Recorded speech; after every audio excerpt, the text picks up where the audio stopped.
Bienvenue dans l'univers enchanteur du conte africain 225, où les récits ancestraux prennent vie pour vous transporter au cœur des traditions et de la sagesse de l'Afrique. Dites-nous en commentaire, de quel pays magique venez-vous? Dès le premier jour où j'ai rencontré Kabila, j'ai eu l'impression d'avoir trouvé la pièce manquante de mon cœur. Il était gentil, doux et me faisait toujours rire. Nous nous sommes rencontrés au mariage de mon cousin à Kinshasa, et à la fin de cette soirée, il m'a demandé mon numéro. Au début, j'étais timide, mais il continuait à m'appeler, m'envoyer des messages et me surprendre avec de petites attentions qui faisaient fondre mon cœur. En 6 mois, il m'a demandé en mariage. J'étais aux anges. Mes parents étaient heureux. Mes amis étaient enthousiastes. Mais il y avait une personne qui ne souriait pas, la mère de Kabila. La première fois que je l'ai rencontrée, elle m'a regardé comme si j'avais volé quelque chose. Elle ne m'a pas serré dans ses bras, ne m'a même pas serré la main. Elle m'a juste fixé, puis a dit « Alors, c'est toi la fille ?» J'ai ri, pensant que c'était une blague. Mais son visage est resté sérieux. Elle n'a jamais dit qu'elle était heureuse pour nous, pas une seule fois. Pourtant, Kabila m'a rassuré. « Ne t'inquiète pas, elle est comme ça avec tout le monde. » Je l'ai cru. Je n'avais aucune idée que cette femme allait changer ma vie de la pire des manières. Mon mariage approchait, et j'étais sur le point de m'engager dans quelque chose dont je ne pourrais pas m'échapper. 2 semaines avant le mariage, j'ai fait un rêve étrange. Dans ce rêve, j'étais à l'hôtel, dans ma robe blanche, souriante. Kabila était à mes côtés, tenant ma main. Tout était magnifique, des roses, des bougies, de la musique. Mais au moment où le pasteur disait « Vous pouvez embrasser la mariée », les lumières se sont éteintes. Soudain, j'étais seule. Les invités avaient disparu. La salle était devenue froide et sombre. J'ai regardé autour de moi, confuse. Puis je l'ai vue, la mère de Kabila, vêtue de noir, debout dans l'ombre. Ses yeux étaient rouges. Elle m'a pointé du doigt et a murmuré « Tu vas le regretter ». Je me suis réveillée en tremblant, en sueur, le cœur battant à tout rompre. Ce matin-là, j'ai raconté le rêve à ma meilleure amie, Merveille. Elle a ri et m'a dit que c'était juste le stress du mariage. « Tu es nerveuse, c'est tout. Tu regardes trop de films congolais », m'a-t-elle taquinée. Même Kabila a dit la même chose. Mais je ne pouvais pas me débarrasser de ce sentiment. Plus tard ce jour-là, je suis allée chez la famille de Kabila à Lubumbashi. Sa mère m'a à peine regardée. Quand je l'ai saluée, elle a dit « J'espère que tu es prête. Le mariage n'est pas pour les petites filles. » J'ai forcé un sourire, mais à l'intérieur, je me sentais glacée. Quelque chose n'allait pas. Si seulement j'avais écouté ce rêve, peut-être aurais-je fui. Le jour de la présentation traditionnelle du mariage est arrivé. Ma famille s'est habillée avec nos plus beaux vêtements et a apporté tous les articles de la liste de la dot. Les anciens du côté de Kabila ne souriaient pas. Même son père, qu'on disait être un homme gentil, n'a presque rien dit. Mais celle qui dominait tout était la mère de Kabila. Elle se promenait avec autorité, donnant des ordres comme une reine. Quand elle parlait, tout le monde écoutait. Elle regardait mes parents avec un air fier, comme s'ils étaient inférieurs. Pendant la présentation, elle a interrompu le porte-parole de notre côté. « J'espère que cette fille sait comment s'occuper d'un homme », a-t-elle dit fort. Mon père a essayé d'en rire, mais j'avais honte. Ma mère m'a serré la main en chuchotant « Ignore-la ». Après la cérémonie, Kabila est venu vers moi et m'a dit « Je suis désolé. Je vais lui parler ». Mais je me demandais déjà quel genre de femme transformait le mariage de son fils en punition. J'aurais dû savoir alors que ce n'était pas juste de la fierté. C'était le début de quelque chose de plus sombre. 1 semaine avant le mariage, la mère de Kabila est venue chez nous à l'improviste. Elle était seule, portant un pagne rouge et un chemisier noir. Son visage était calme, mais ses yeux dégageaient quelque chose de froid. Elle a tendu à ma mère une petite boîte en bois et a dit « C'est pour ta fille. C'est une bénédiction familiale de notre côté. Toutes les mariées doivent la recevoir avant le mariage. » J'ai regardé la boîte.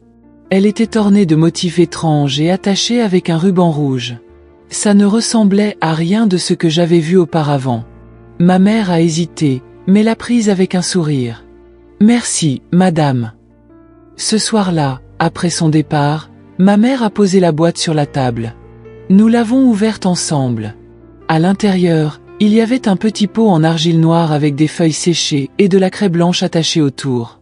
J'ai reculé, effrayé. Qu'est-ce que c'est? Ma mère a fixé le pot en silence, puis a rapidement refermé la boîte. Ne la touche plus, m'a-t-elle dit. Elle a appelé un ami pasteur ce soir-là. Quand il est arrivé, il a refusé de toucher la boîte. Ce n'est pas une bénédiction, a-t-il dit. C'est un poison spirituel.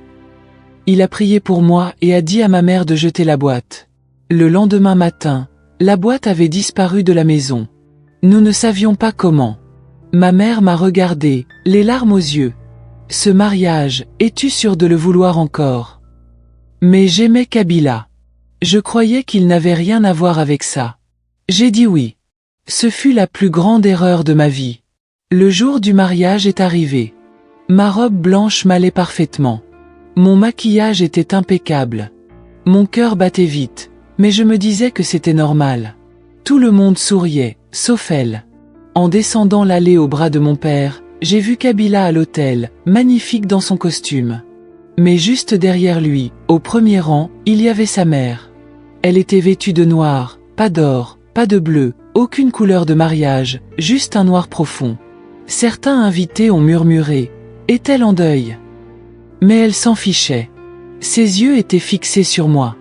Et pas avec amour, mais avec quelque chose d'autre, quelque chose de malveillant. Au moment où Kabila a dit « Je le veux », elle a détourné le visage. Quand ce fut mon tour, ma voix s'est brisée. J'ai essayé encore. Je le veux. Pendant que le pasteur priait pour nous, j'ai senti des vertiges. Mes jambes tremblaient. Mes yeux saignaient. C'était comme si un poids énorme avait été posé sur mes épaules. Après la cérémonie, tout le monde dansait, mangeait, fêtait. Mais je ne ressentais rien. Ma joie avait disparu. Et quand j'ai regardé la mère de Kabila, elle m'a souri pour la première fois. Ce n'était pas un sourire gentil. C'était le sourire de quelqu'un qui avait gagné. Cette nuit-là, dans la chambre d'hôtel, j'ai commencé à pleurer sans raison. Kabila m'a prise dans ses bras. « Ça va ?» J'ai secoué la tête. Je ne sais pas ce qui m'arrive. Je ne savais pas que j'avais été lié spirituellement, émotionnellement, mentalement. La malédiction avait commencé. La première semaine de notre mariage était comme vivre dans un rêve étrange. Kabila a commencé à changer. Il est devenu silencieux, froid. Il me touchait à peine, parlait à peine, et quand il le faisait, c'était sec et tranchant. Au début, je pensais que c'était juste le stress. Mais le 7e jour, nous avons eu notre première grosse dispute. Tout a commencé par une broutille. J'avais oublié de réchauffer sa soupe. Il est rentré du travail affamé. J'étais fatigué aussi, mais je me suis précipité à la cuisine. « Je suis désolé, donne-moi 10 minutes, ai-je dit. Au lieu d'attendre, Kabila a crié. « Alors maintenant, je dois supplier pour manger dans ma propre maison. » J'ai figé. Il ne m'avait jamais parlé comme ça, pas une seule fois quand nous sortions ensemble. « Je suis désolé, ai-je murmuré. Il est parti, a entré dans la chambre et a claqué la porte. Je suis restée dans la cuisine, tremblante. Était-ce le même homme qui m'écrivait des mots d'amour et m'embrassait le front tous les soirs? Plus tard ce soir-là, j'ai essayé de lui parler. « Kabila, qu'est-ce qui se passe ?» Il m'a regardé et a dit « Peut-être que ce mariage était une erreur. » Cette nuit-là, je me suis endormie en pleurant. Dans mon rêve, j'ai vu sa mère encore. Elle riait et dansait dans la même robe noire. Et quand je me suis réveillée, j'ai vu quelque chose de terrifiant. Une traînée de craie blanche autour de notre lit. J'ai crié et sauté du lit. La craie blanche formait un cercle parfait autour de l'endroit où j'avais dormi. Kabila dormait encore, comme si de rien n'était.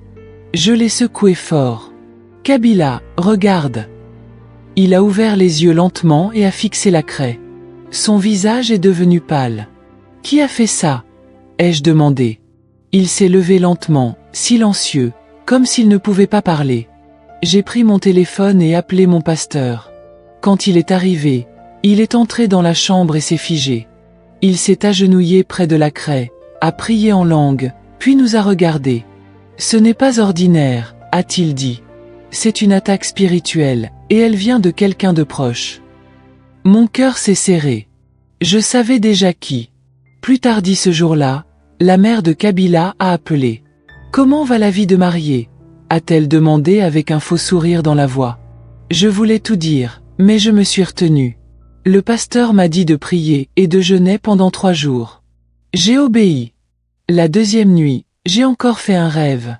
Cette fois, j'étais dans une forêt sombre, en train de courir.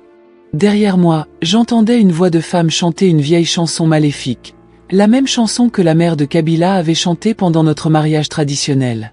Puis j'ai vu son visage dans les arbres. Je me suis réveillée, haletante.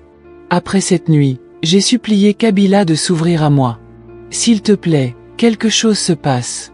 J'ai besoin de la vérité. » Il a détourné le regard, respirant fort. Puis il a dit quelque chose qui m'a brisé le cœur. Ma mère m'a averti que si je t'épousais, de mauvaises choses arriveraient. Elle a dit que tu n'étais pas la bonne. Je n'en croyais pas mes oreilles. Et tu l'as cru. Il a hoché la tête lentement.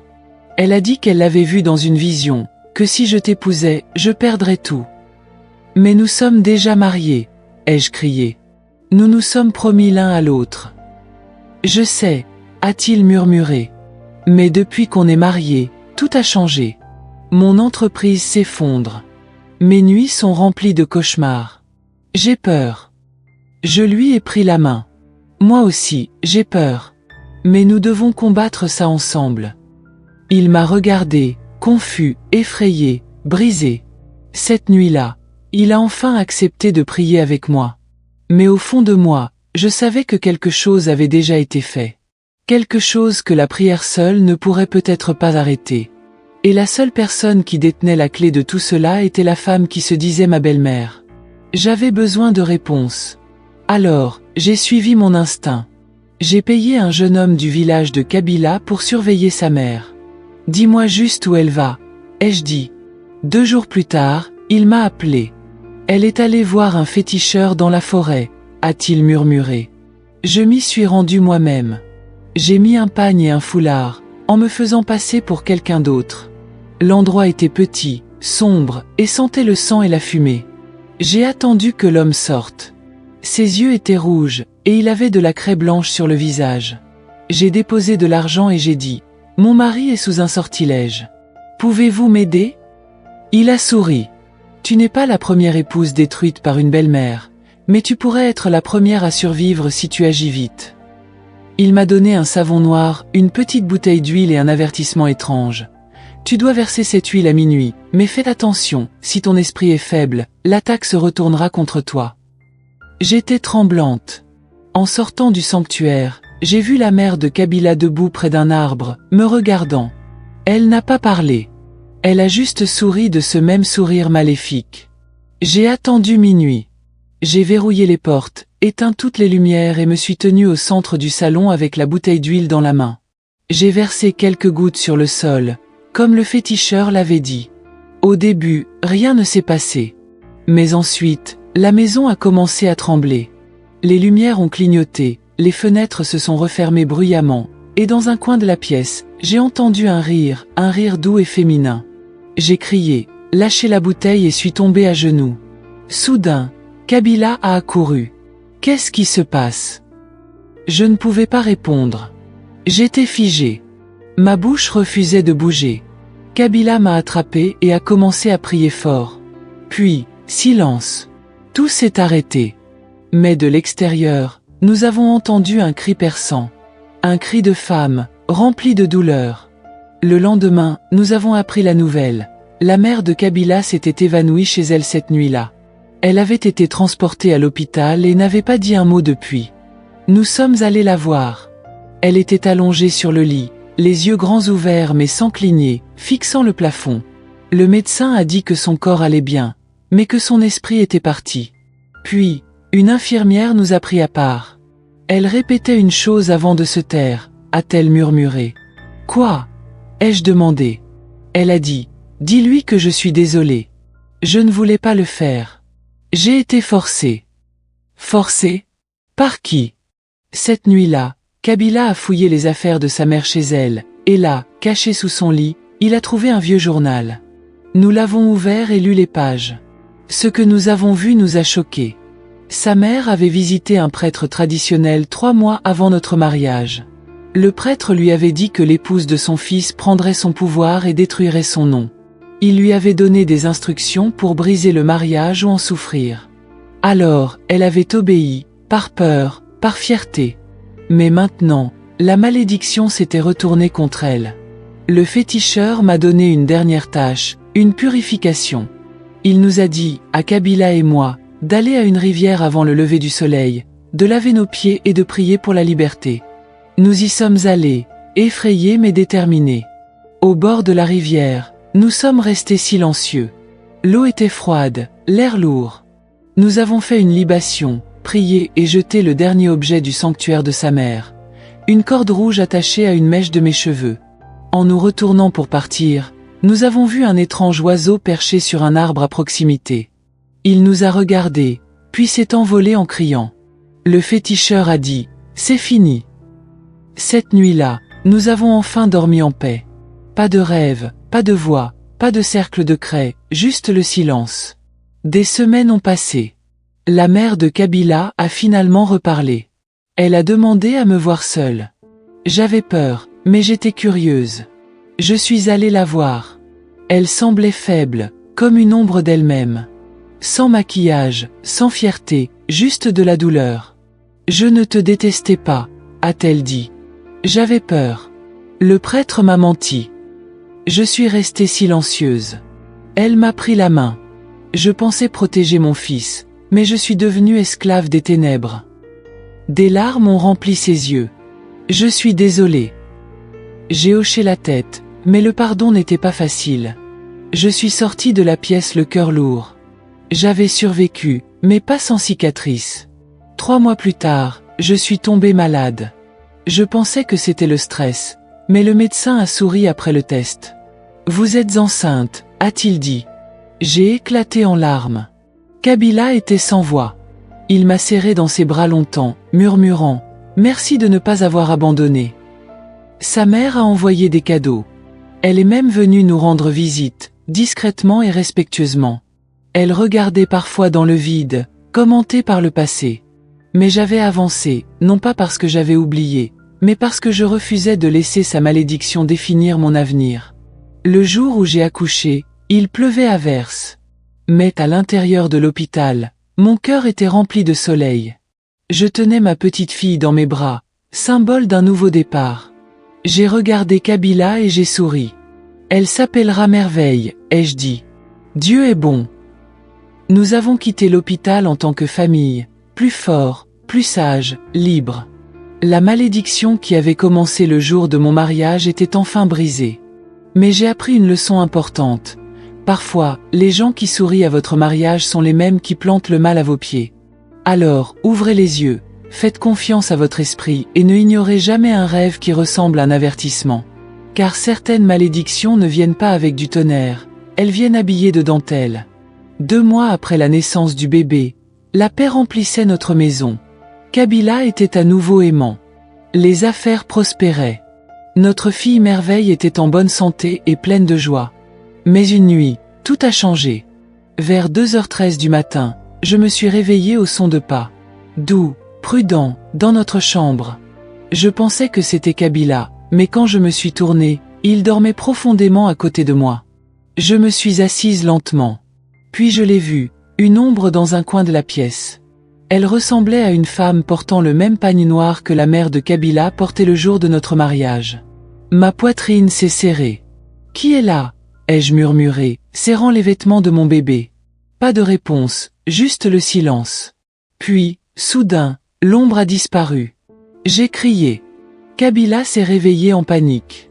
Je lui ai raconté ce que j'avais vu. Nous avons fouillé la maison, toutes les portes étaient verrouillées, rien n'était cassé. J'étais tremblante. Le lendemain matin, j'ai appelé le féticheur. Il est venu, a regardé autour de lui et a froncé les sourcils. « Vous n'avez pas fini », a-t-il dit. « Le bébé n'est pas protégé. Vous devez sceller la lignée. La malédiction essaie de continuer à travers elle. » J'ai craqué. Je pensais que c'était fini, mais le mal voulait maintenant ma fille. Je ne pouvais pas laisser la malédiction toucher mon bébé. Le féticheur nous a donné une dernière instruction. Nous devions emmener Merveille au village de son père et effectuer une cérémonie de nomination spirituelle avant ses 90 premiers jours. Si vous ne le faites pas, a-t-il averti, l'ombre reviendra, pas pour vous, mais pour elle. Nous avons fait nos valises immédiatement. Quand nous sommes arrivés au village, la mère de Kabila était déjà là. Elle semblait faible, mais paisible. Elle s'est agenouillée devant moi et le bébé. « Laissez-moi réparer mes torts », a-t-elle dit. J'ai hésité, mais le féticheur a hoché la tête. Alors, nous nous sommes tous tenus sous le grand arbre à Iroko. Les anciens se sont rassemblés. Le féticheur a dirigé les prières et les chants. Il a posé sa main sur Merveille et a déclaré « À partir d'aujourd'hui, cet enfant est libre.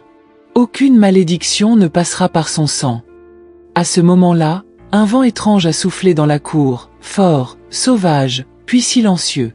Et juste comme ça, la lourdeur dans l'air a disparu. Plus tard cette nuit-là, la mère de Kabila m'a prise à part. « Merci », a-t-elle dit, les larmes aux yeux. « Tu as sauvé ma famille d'une obscurité que j'ai apportée. » Je l'ai regardé et, pour la première fois, je l'ai cru.